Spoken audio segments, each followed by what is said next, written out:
Okay guys, magandang araw, magandang gabi dyan sa inyo sa Pilipinas.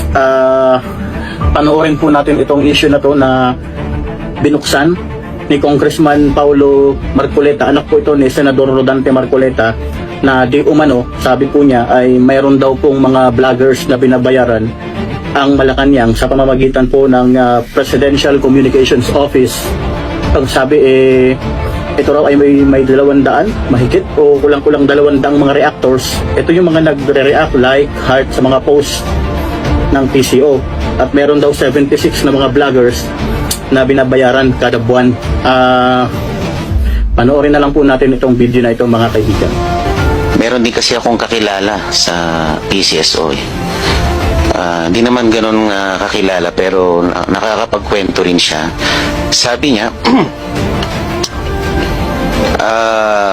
we hire reactors. Ang trabaho ng reactors, 100 or 200 or so reactors. Ang trabaho po nila ay magbigay ng positive reaction sa mga post ninyo, magbigay ng positibong comment sa mga posts.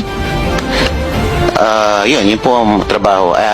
Aside from maintaining around 76 vloggers. Is that correct? Your Honor, if I may clarify, you mentioned PCSO or PCO? PCO, I'm sorry. PCO. Meron daw kayong maintain na 200 reactors and 76 or so vloggers. Ang aking impormasyon na natanggap, ito po ay binabayaran itong mga reactors natin ng 7,000 a month para magbigay ng magandang komento at magbigay ng magandang react, siguro heart or like, para po maganda ang traction ng ating mga posts.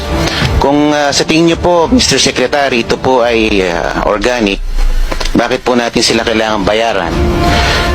Hindi po ba? Meron pa silang allowance sa load bukod po sa kanilang sweldo. Kung wala po kayong binabayaran, ano po ang komposisyon ng mga job orders po at COSs na binabayaran nyo that comprises most of the personnel services?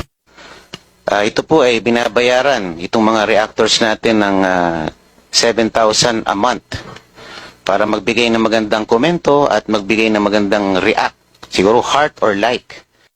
Sa iyo mga Kuya Koys, Luzon, Visayas, Mindanao, ito po si Koys Vlog. Oo, yun na mga Koys, no? Mga bayarang vlogger. Nako, laki-laki pala ng kita. Mga Kuya Koys. Kaya pala, ang lakas ng mga puga mag-comment, ha? O, sana kayo, dito na kayo. Ano, hindi na ba kayo nabayaran? Uy, mga vloggers, ha? Yung bayaran ng mga BBMT na vloggers, uy, sana kayo.